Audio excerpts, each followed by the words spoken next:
We're not opposed to migration at all. To this country legally you're welcome, as long as you're making a contribution, we know who you are and you're paying your taxes, fantastic.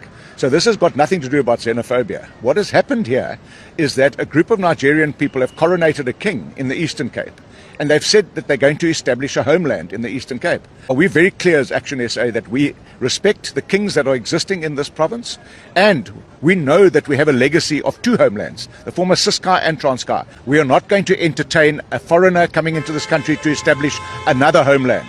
People to come to do as it please. Our freedom that we fought for, it must be respected. And the worst part that we have actually observed, you even undermine our law enforcement. You've got no respect of our police. And these police are meant for the reason. That uniform is meant to protect the citizens of this country. And Nigeria, they must go and do Nigeria better, as they claim that it's a better country. They turn us into a dustbin to be economic migrants. But for them to be in our country with drugs, putting our children into prostitution, drug trafficking, it's all over. It's because of Nigerians.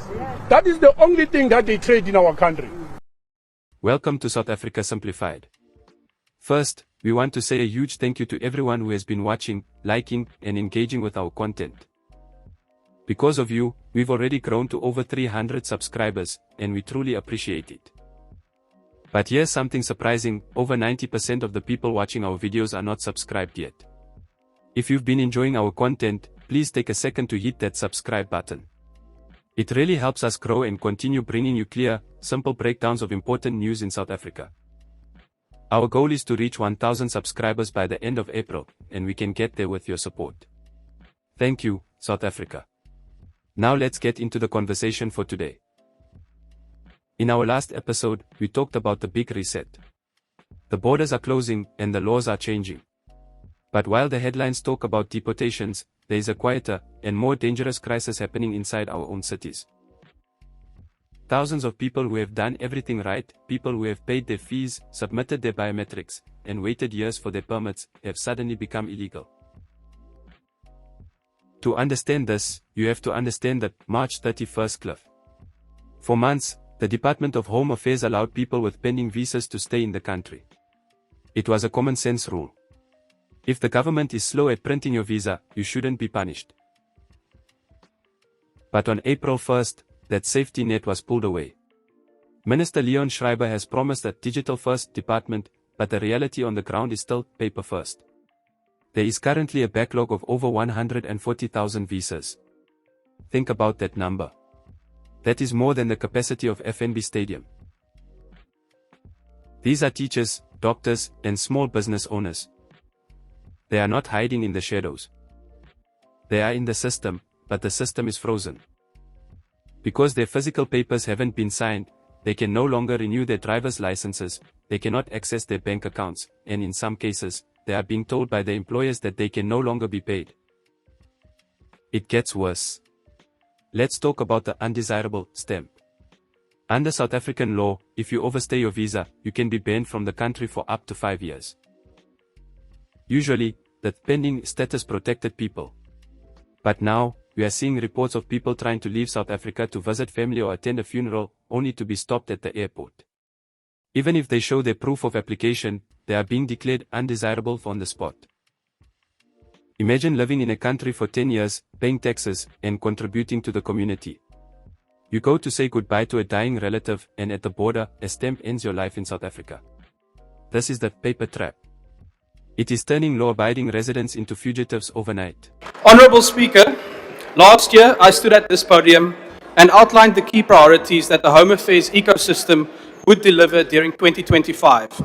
These were to build the first components of a digital identity system, conclude a new digital partnership model with the banking sector to expand access to smart ID and passport services, enable naturalized citizens and permanent residents to obtain smart IDs, and build an electronic travel authorization system that uses AI and machine learning to ensure efficient and secure processing of tourist visas. The GNU has promised that Home Affairs at your fingertips. They want us to apply for everything on our phones. And while that sounds great, it has created a two-tier system. On one hand, you have the new digital nomad visas for high-earning tourists. These are being fast-tracked to bring in foreign currency.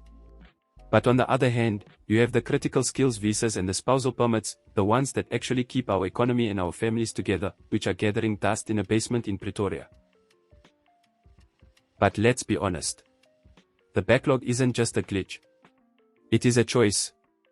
By prioritizing the easy digital visas, the department is ignoring the complex cases that have been stuck since 2022.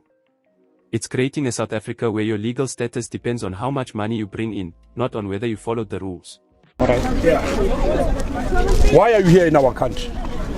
Okay. Which country are you coming from? From Ethiopia. Okay. Then we are helping you so that you can go back and fight your country's laws and fight for your freedom. So we fought for this country. The Refugee Act says you must migrate to a nearest country. You're coming from Ethiopia. Yes. Which is your nearest country in Ethiopia? Kenya. Why didn't you go to Kenya? To that parliament, your life is going to be miserable. No. We're not going to give you a space. You'll pee everywhere where you go. When you sit in a toilet, you see us. And here is where it gets dangerous. Because the public mood is so tense, and because citizen raids are on the rise, people with pending visas are now terrified of the police. In a normal country, a receipt from the government is a shield. But in the current climate, if you can't show a physical, green-coded permit, you are at risk. We are hearing stories of people being detained for hours because a police officer doesn't recognize an extension letter. This invisible crisis is pushing people into the very shadows the government says it wants to clear. If you can't be legal through the front door, and the back door is locked, where do you go?